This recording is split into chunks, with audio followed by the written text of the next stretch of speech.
जिस नारी को संतान नहीं हो रही हो, बहुत प्रयास कर लिया हो, पुत्रदा एकादशी पूरे साल में 2 बार आती है। एक श्रावण के महीने में आती है, दूसरी पोषादिक्रम में आती है। श्रावण के महीने की जो पुत्रदा एकादशी होती है, ये संतान की वृद्धि करने वाली होती है। शंकर जी के मंदिर में जाकर, भगवान शिव के मंदिर में पूजन करके घी का 1 कटोरी में घी और 1 कटोरी में खीर शंकर के सामने रख देते हैं। भगवान शंकर के मंदिर पर चौखट पर घी का दिया लगा देते हैं। शंकर जी की चढ़ी हुई 1 बेलपत्र साथ में रखें और 1 बेलपत्र को उठाकर शंकर जी के मंदिर की चौखट पे ही बैठकर चबा चबा कर खा लेते हैं। जो 1 बेलपत्र लेकर आए हैं वो अपने पति को खिला देते हैं। कहते हैं पुत्रदा एकादशी के दिन ये कर लेने पर संतान। व्रत का सबसे पहला नियम, एकादशी व्रत का सबसे पहला नियम है कि आप जिस दिन व्रत करो उसके 1 दिन पहले भक्ति का संचार इस हृदय में करो। भक्ति का संचार इस हृदय में कर लीजिए। जिस दिन आप व्रत करो, जैसे एकादशी का व्रत कर रहे हो तो दशमी के दिन शाम का समय जब आवे, रात्रि जब होने लगे, शाम का समय आवे और रात्रि का आप जब भोजन ग्रहण करो तो उस भोजन में कोई ऐसा पदार्थ ग्रहण मत करिए जिस पदार्थ के कारण आपकी एकादशी बिगड़ जाए।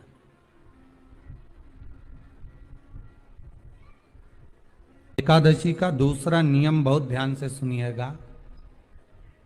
जिस दिन आपकी एकादशी का व्रत हो उस दिन प्रयास करिएगा कि अपने हाथ से किसी भी वृक्ष की कोई पत्ती टूटे ना। अपने हाथ से किसी भी वृक्ष की, पौधे की, किसी भी वृक्ष की पत्ती अपने हाथ से ना टूटे। बहुत ध्यान दीजिएगा महाराज। एकादशी का ये दूसरा नियम है कि अपने हाथ से किसी पौधे की, किसी वृक्ष की, किसी डाली की कोई पत्ती टूटे ना, कोई पत्ती ना टूटे, इसका प्रयास करिए। यहां पर तीसरे नंबर का जो, चौथे नंबर का जो उपाय बताया है, उपवास करने का जो नियम बताया, उसमें वर्णन किया। एकादशी के दिन अगर आपका व्रत है तो आप भूलवश भी डब्बे में रखी हुई रोटी गाय को ना देते हुए कुछ थोड़ा सा फल, फलहार, कोई केला, कोई सेब, जो आप खाते हो, अंगूर, पपीता, जो आप ग्रहण कर रहे हो, उसका थोड़ा सा भाग आप गाय को प्रदान करो। आप गाय को दीजिए।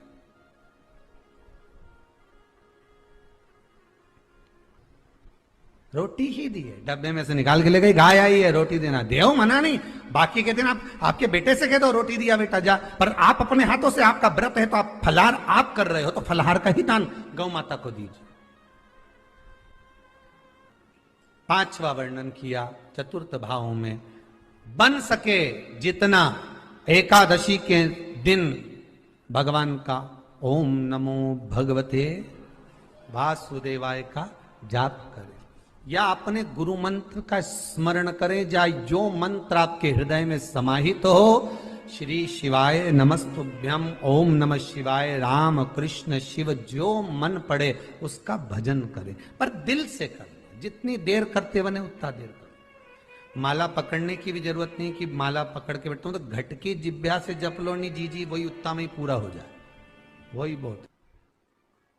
महाराज 5वां नियम कहा, जिस दिन आपका व्रत रहे किसी निंदक से बात ना करें। निंदक जानते हो? भाई दूज के दिन, दिवाली की जो भाई दूज होती है ना, होली दिवाली की जो दूज होती है, उनमें ऐसा गोबर का भाई दूज बनाते हैं और पास में एक चुगलखोर भी बना है, और चुगलखोर के ऊपर सब भाटा धर दे एक पत्थर। अब तुम्हारे उधर रखे कि नहीं रखे हमें नहीं मालूम रहे हो, जितने आस्था पे सुन रहे हो, पर हमारे इधर तो ऐसा रहता है, गोबर का भाई बहन बनाए और उसकी पूजन करे, उसके पास में गोबर का चुगल चोर भी बनाए, उसके ऊपर भाटा धर।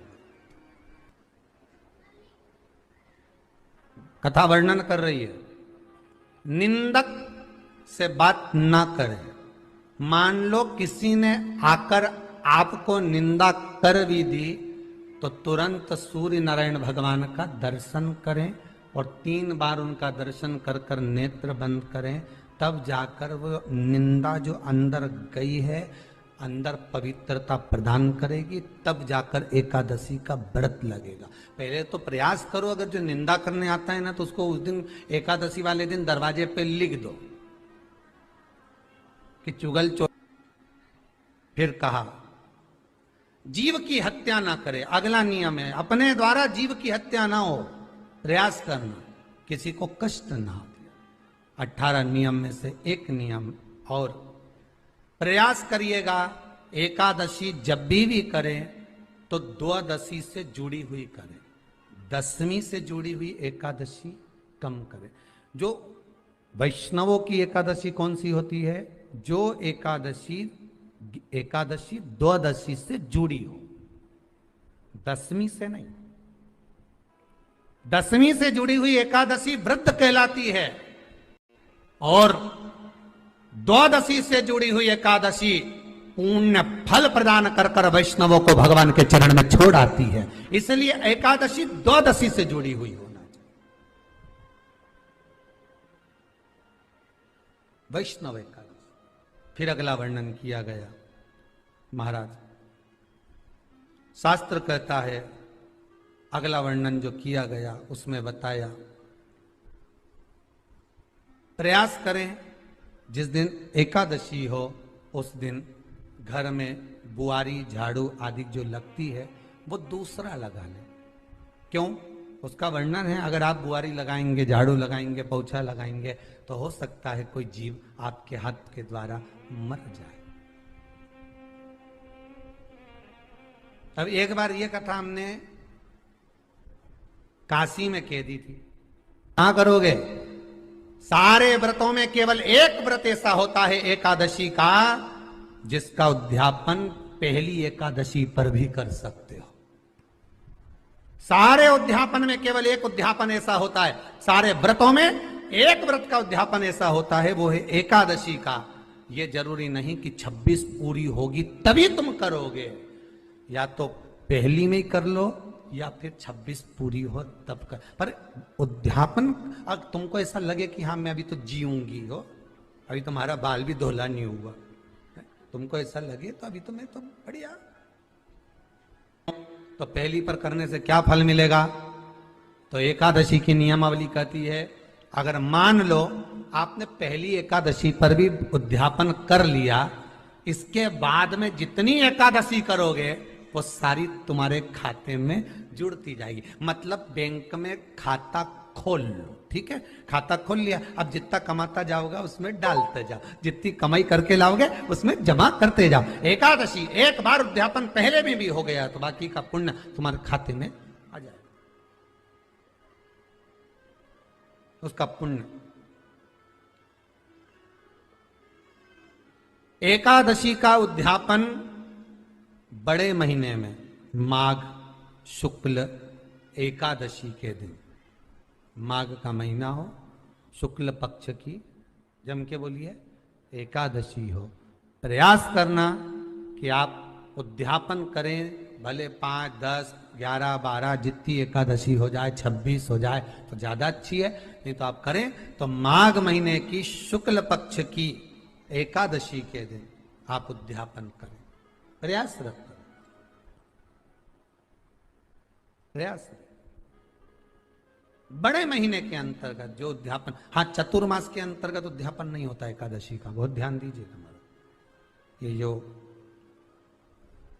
सावन भादो कुंवर कार्तिक जो 4 महीना होते हैं भगवान के शयन करने के, इसके अंतर्गत एकादशी का उद्यापन नहीं होता और इसके अंतर्गत उद्यापन करना भी नहीं चाहिए एकादशी हमारा। एकादशी का उद्यापन माघ महीने की शुक्ल पक्ष की एकादशी के दिन आप बहुत प्रेम से आनंद के साथ करिए महाराज। परंतु एकादशी के उद्यापन में सबसे ज्यादा अगर कुछ जरूरी होता है तो 24 तरह का नैवेद्य जरूरी होता है। कितने तरह का? 24 तरह का नैवेद्य।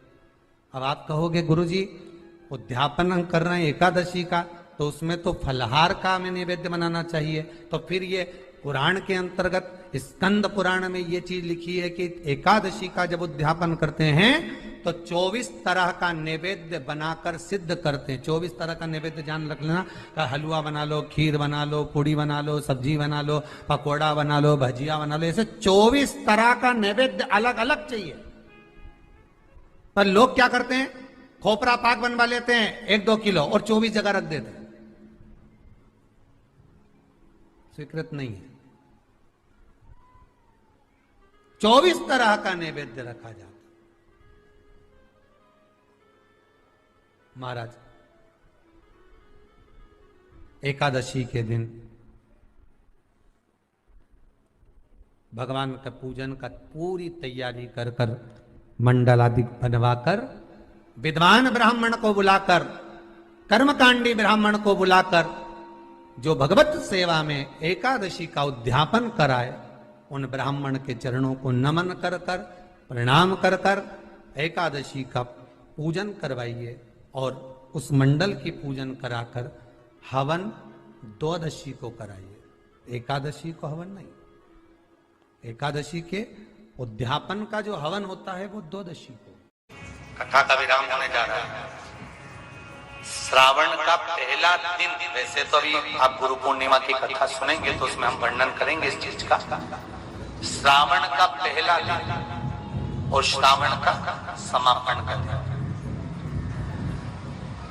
ये 2 दिन तुमरुका जी का नाम लेकर अशोक सुंदरी वाली जगह पर एक बेलपत्र अगर कोई समर्पित कर देता है तो उसके घर में वंश की कभी कमी नहीं आ सकती। उसके घर संतान जरूर होती है, पुत्र प्राप्त होता है, बेटी हो बेटा हो संतान अवश्य प्राप्त होता है, वंश बढ़ता है।